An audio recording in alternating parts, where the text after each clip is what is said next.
Bored tayo, di ba? Hmm. What if bumalik tayo sa nakaraan? Paano nakaraan?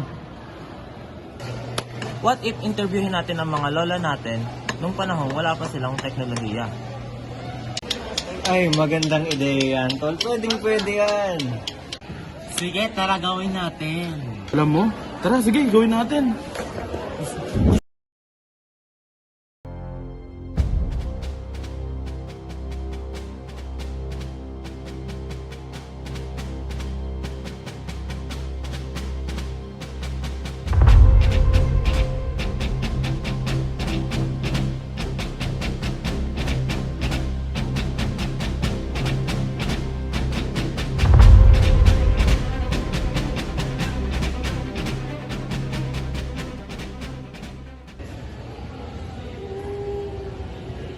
Oh, nasaan yung dalawa?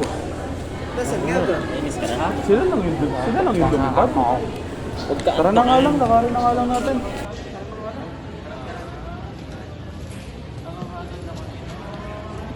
Hello po, good evening po. Ano po yung name nyo, age and birthday po? Rosmelinda Ramos, August 3, 1951. Yung age po. 74. Ito po yung first question. Nakari niyo po bang ibahagi ang mga inyong karanasan sa buhay ng kabataan niyo po? Hindi ka pwedeng maglaro sa labas. Pirmi ka lang sa loob ng bahay.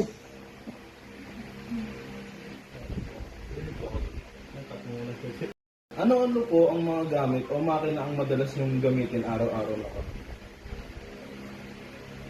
Wala naman kami ginagamit na makina. Sariling kamay. Yung third question po. Naalala niyo pa po ba yung unang pagkakataon na nakita o nakagamit kayo ng telebisyon, telepono o radyo? At paano niyo po ito ginamit? 13 taon na ako nung kami nakapanood ng TV.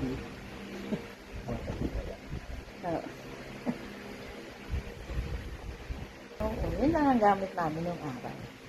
13 taon ako noon.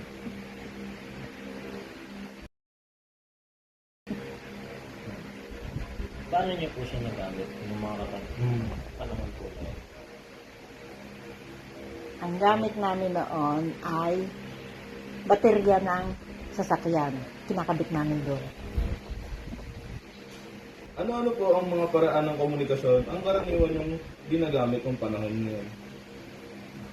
Kalangkahoy, mga ilaw na grapa.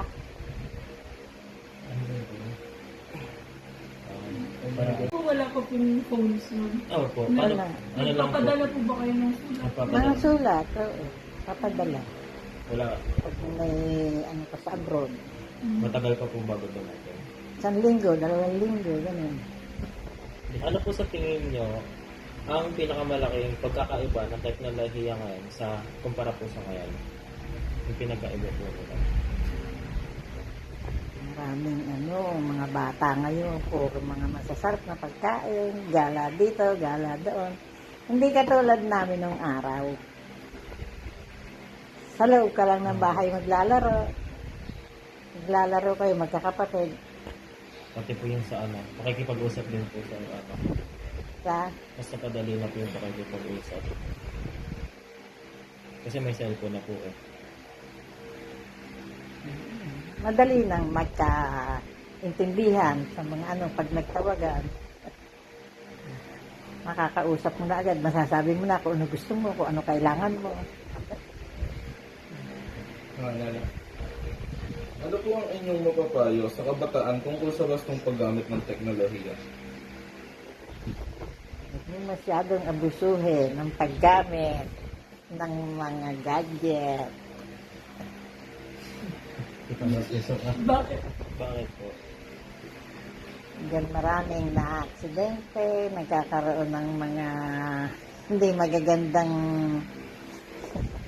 influensya. Thank you po. Thank you. Thank you. Thank you po.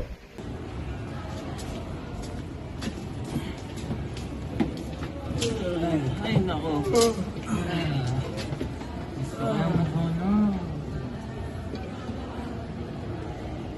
Ganun pala buhay nila dati, no?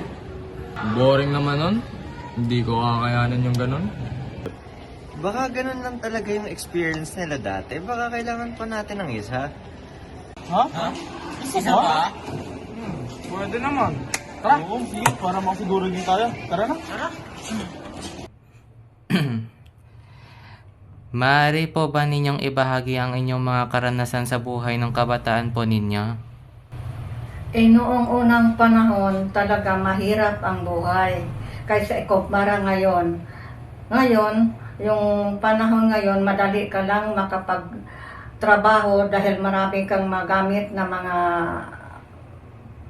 gamit. Ay noong panahon, wala kang magamit dahil yung magawa mo lang noong unang panahon, pag nag-ano ka ng pananim, ay kalabaw lang at saka araro yung magamit mo. Kaysa ngayon, marami ng mga bagay na magagamit mo na pamadalian.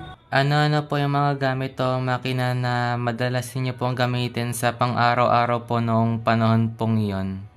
Noong unang panahon, talagang mahirap.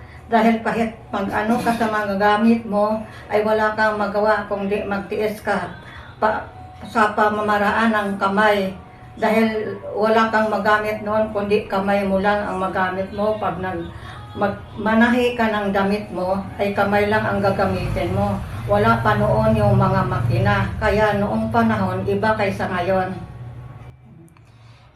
Naalala niyo po pa ba yung unang pagkakataon na nakakita po kayo o nakagamit po kayo ng telebisyon, telepono o radyo po? Paano niyo po yung ginamit po? Noong unang panahon, wala pa yung telebisyon. Radyo lang, wala ding telepono. Pag sa radyo, doon mo maranasan, marinig mo yung mga balita kung anong nangyayari sa palibot nyo. Pagkatapos makarinig ka ng balita doon sa ilang ibayo na marinig mo kung mayroon doong ganito at ganon. Ano-ano pong paraan ng komunikasyon ang karaniwan noong panahon ninyo po?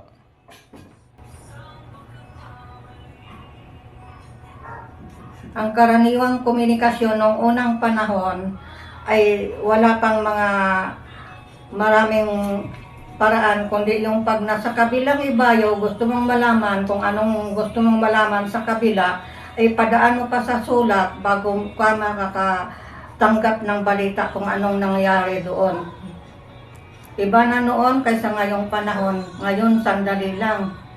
Ngayon, noon, iba, mahirap talaga. Pwede. Ano po sa tingin ninyo po ang malaking pagkakaiba ng teknolohiya po noon kumpara sa ngayon po?